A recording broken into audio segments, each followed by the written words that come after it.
I want you to understand something very clearly.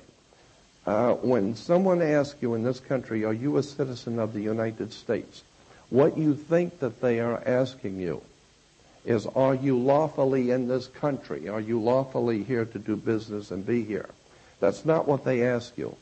The country is called America. America is the name of the country. But in the 1860s, late 1860s, a group of men got together and incorporated a privately owned company. Anyone can incorporate a privately owned company, and a group of men did. They incorporated a company, privately owned, and they called the company the United States Company, Corporation. And according to corporate law, and anyone who has a corporation or a business knows that according to corporate law, all corporations must have a president. That's the law. And it must have a vice president. And it must have a secretary of treasurer. That's corporate law. So the corporation had to have a president and a vice president. Today, when you see once a year at the State of the Union, when you see the president come out and the Speaker of the House says, ladies and gentlemen, the President of the United States. Everybody in this country thinks he's the President of America. America doesn't have a president. This is a corporate term used in business. The United States Corporation is a privately owned company. It's privately owned. And it's a 10-mile square that it operates in called the District of Columbia. Columbia simply means universal. This is what Catholic means, universal. When you start tracing back the ownership of the corporation called United States privately owned company, then you begin to see that if you say that you are a citizen of the United States, what you're saying lawfully is that you are an employee of a foreign corporation under international maritime law. You are an employee of a privately owned company. Therefore, if you are living in any state, such as California, and you're making money here, then what you are doing, quite literally, is moonlighting, because you are already working for and are an employee of a privately owned company called United States Corporation. But you are earning money in California. Therefore, you are a franchisee of a foreign corporation under maritime law. You're a franchisee. It's like opening up a McDonald's here. You can open up a McDonald's, but you're not the boss of McDonald's. The McDonald's Corporation is the boss. They tell you what you can sell and what you can't sell and how much it's going to be, and they call the shots. You can merely be a franchisee operating under their jurisdiction. So consequently, each one of us who call ourselves a citizen of the United States is in point of fact a franchisee of a foreign corporation, and once a year you have to pay what is referred to as the California Franchise Tax Board. Because you're a franchisee of a foreign corporation under international law. Let me explain something to you. There are two kinds of law on the earth. Basically two kinds of law. Roman civil law and maritime admiralty. Roman civil law comes from the word civil or civili in Latin, meaning the people of the Illies. The people of the Illies are the people of God, civili. And the civil law is referred to as the law of the land. But there is a higher law that governs the whole earth. There's a higher law that operates on the earth, and it has nothing to do with the civil law of any country, because civil laws are different in every country. You can do things in Africa you can't do in Spain. You can do things here in America you can't do in France, because the people's law, the law of the land, is different according to the culture. But when you talk about the maritime admiralty law, what you're talking about is the law of water, the law of banks. Banking law is called maritime admiralty. And consequently, this is why, incidentally, the Statue of Liberty could not be put on land in this country. It had to be put in a port. It had to be put in water. Why? Because it's not the statue of freedom, it's a statue of liberty. Liberty is what a sailor gets when you pull into port. Because the admiral gives the captain on the board the ship ownership of your body. You ask permission to leave.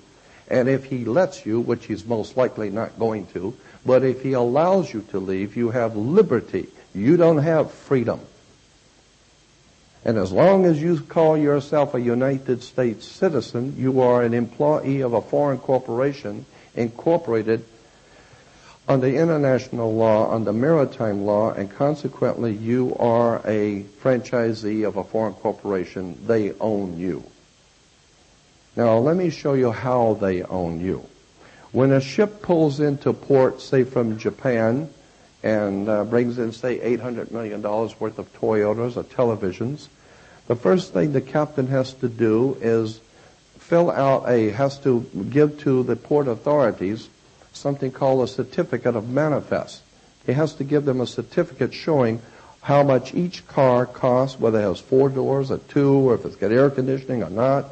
Every car has to have its certificate of manifest, showing exactly what are you bringing into this country, how much is it going to cost our banks, how much are we going to have to pay Japan for this. And so it's business. It comes in on water. It's maritime admiralty, banking law. And so therefore, each item has to have a certificate of manifest. And the ship, when it pulls into port, parks at the dock. And wherever it parks is called the berthing of a ship. The ship sits in its berth. When you were born, your mother, her water broke. And when your mother's water broke, you came out, and therefore you are a maritime admiralty product. Under international law, you are a product. Under international maritime banking law, you are a product. Because you came out of your mother's water. And therefore you have to have a birth certificate. And the birth certificate has to be signed by the doc. Okay? And consequently,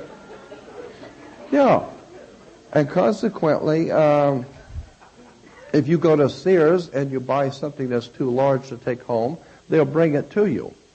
And so they will tell you what time they're going to deliver the product. That's why your mother was in a delivery room.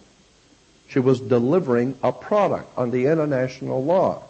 Now, when you get the birth certificate, that is a certificate, a maritime admiralty certificate that shows you are a human resource. And the corporation called United States went to your mother and asked her, would you donate this body to us as a collateral for a loan? Because each birth certificate is worth, when it first started in 1933, I am told it was like $630,000 per birth certificate on the international exchange. And your birth certificate today is on the stock market. And look on the back of your Social Security card and you'll see numbers in red. Anytime you see red numbers, they represent your blood. You turn it on the other side, you'll see it in blue. Blue is maritime admiralty, the navy blue. And so consequently, you are a product that was bought. And on the birth certificate, down on the bottom right, where your mother signed, it doesn't say mother or parent. It says informant. Because your mother was informing on you under maritime law. She was telling the corporation, I got a new chump here for you to own. And I don't know if you know this or not, so here's his paperwork. And it was sent to Washington, D.C. They took that birth certificate. And what happened, let me go back and explain that when in 1860s, when this privately owned company was incorporated called United States, like any other corporation that grows too fast, it started getting out of bounds. It started becoming very successful, and they wanted to move out overseas. I'm being very simplistic with this. There's a lot more to it, but I'm giving you the basics. But when the corporation called United States was founded back in the 1860s, it wanted to move overseas at the first of the turn of the century, in the 19th century, the 20th century. And so it started moving into Europe as a hostile takeover. They called it World War I. World War I was one large corporation called United States trying to take over other major corporations in the world, like Germany, France, etc. Each one of these countries are a corporation.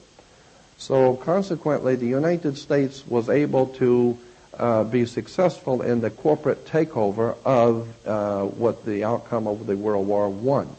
But in the process, they lost so much money. The corporation spent so much money arming and making tanks and bullets and tanks to kill people that they won the hostile takeover of a foreign corporation, but now they're broke. Consequently, they are really in serious trouble now because they don't have money to feed the people at home in the corporation, and now they've taken on new corporations in Europe to be responsible for. So the United States corporation was in very big trouble, went to Europe and asked the international bankers if they could borrow money. And the international bankers said quite simply, no, you're bankrupt. So what have you got as collateral for a loan? And they came up with the idea that your birth certificate would be worth something like $630,000 because the banker said, how much can an individual in your country working for your corporation make from the day he's born to the day he dies on an average? And it came out to about $630,000. So consequently, the bankers made a deal with the corporation called United States to credit the United States corporation account in Europe with $630,000 per birth certificate. And this is why today this United States corporation doesn't care about how many people come into this country illegally or unlawfully. They don't care about that. They open up the borders and let them pour in. Why? Because every single person coming across that border is at least $1 million now in our bank account. And so that's why we want something called, we don't want undocumented workers.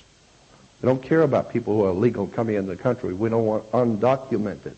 Because with the documents, you can cash that in. You take and get that money from the international banks. So consequently, the United States corporation owns you.